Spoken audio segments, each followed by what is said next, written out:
Havendo atrito de qualquer natureza, tende a haver conflito e contradição. Mas é possível ver e compreender tão completamente essa questão da contradição que possamos viver só com os fatos e nada mais? A contradição encerra também outro problema mais profundo. Não há apenas consciente e inconsciente, mas também a separação entre o pensador e o pensamento. Se tudo isso não for compreendido, não teremos a possibilidade de esclarecer o problema do medo.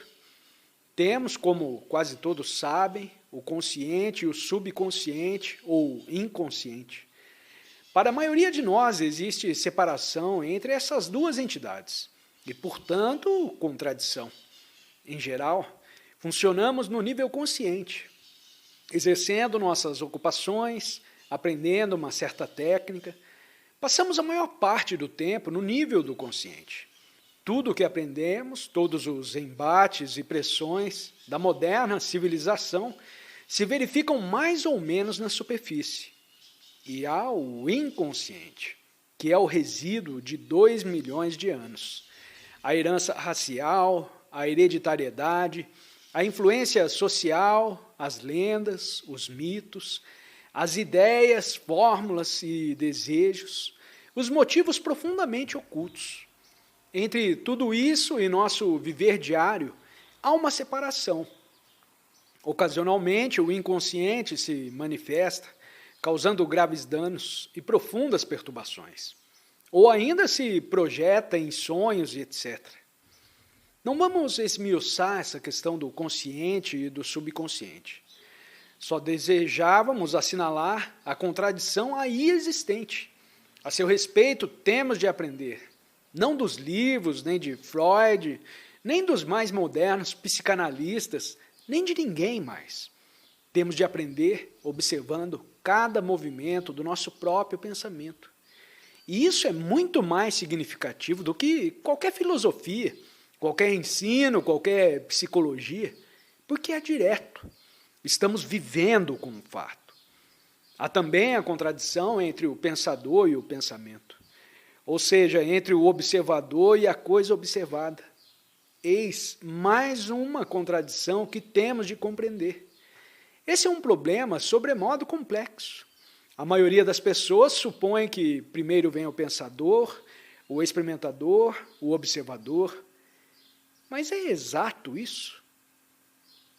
Não responda de acordo com as tradições sânscritas ou com o que disseram outras pessoas, Shankara, Buda ou outro qualquer. Isso é inteiramente sem valor, porque é a voz da autoridade. Quando se aceita a autoridade, termina o investigar, o compartilhar e o aprender. Estamos investigando isso juntos, o porquê dessa contradição entre o pensador e o pensamento. Enquanto ela existir, haverá necessariamente conflito e, portanto, uma luta infindável. Temos, pois, de aprender sobre o problema do pensar, e o pensar é um problema muito complexo. Não vou examiná-lo agora, talvez o façamos numa outra ocasião. Por ora, só queremos assinalar a contradição e que essa é a fonte de todo o esforço.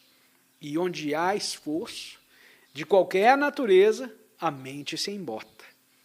Para aprender, deve a mente permanecer altamente sensível. E aprender implica que devemos olhar cada problema, não como um fato isolado, porém como um fato relacionado com os outros. Considere-se esse problema que a maioria das pessoas tem, o sexo. Por que se tornou o sexo um problema? Vamos examinar essa ideia, mas, por favor, não concorde nem discorde do que se vai dizer. Nós vamos investigar o problema e explorá-lo. Por que é que uma dada coisa se torna um problema? E o que se entende por problema? A vida é um movimento contínuo de desafio e reação. Se a reação é adequada, isso é, tão ampla, tão plena, tão potente e vital como o desafio, não há atrito. Se inadequada, essa insuficiência cria um problema, correto? Não estamos definindo o problema, estamos o explorando. Por problema, entendemos um problema humano.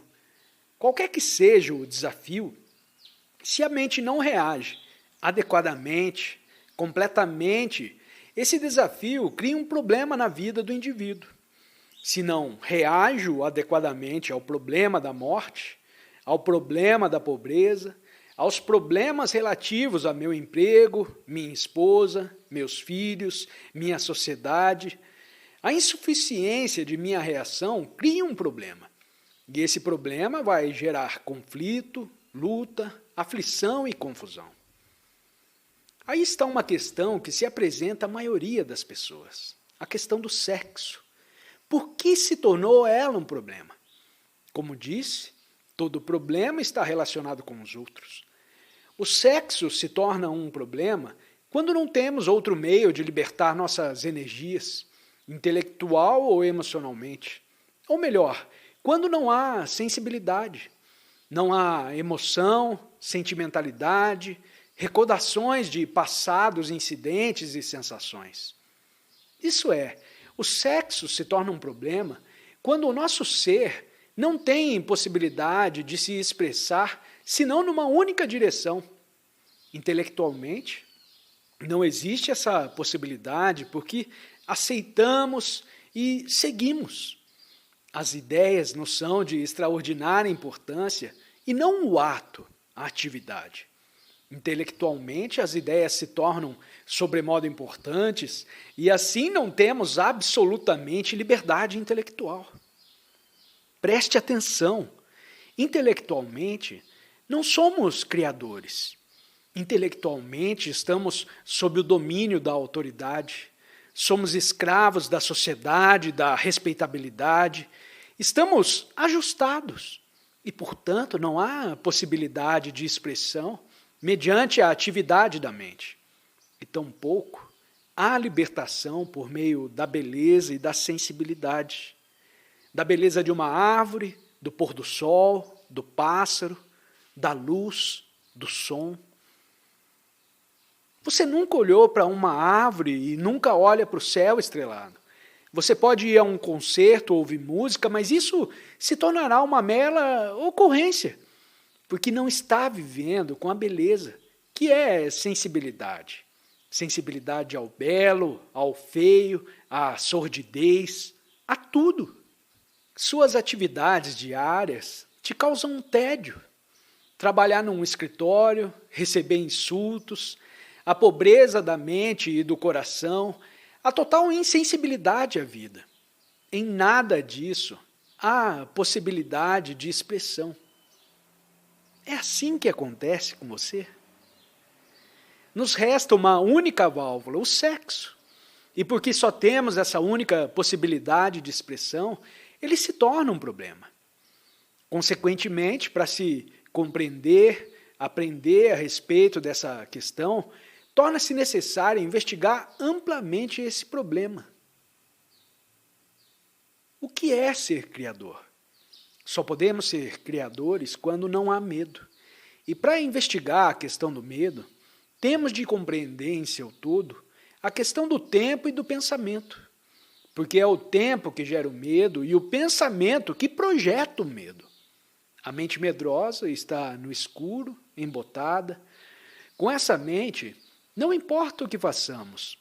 Se frequentamos todas as igrejas e templos do mundo, se promovemos reformas sociais, se nos exercitamos para nos tornar estupidamente virtuosos e respeitáveis, com essa mente não se descobrirá o que é a verdade. Só a mente livre, altamente sensível, inteligente, lúcida e inteiramente livre de conflito, só ela pode compreender a suprema realidade.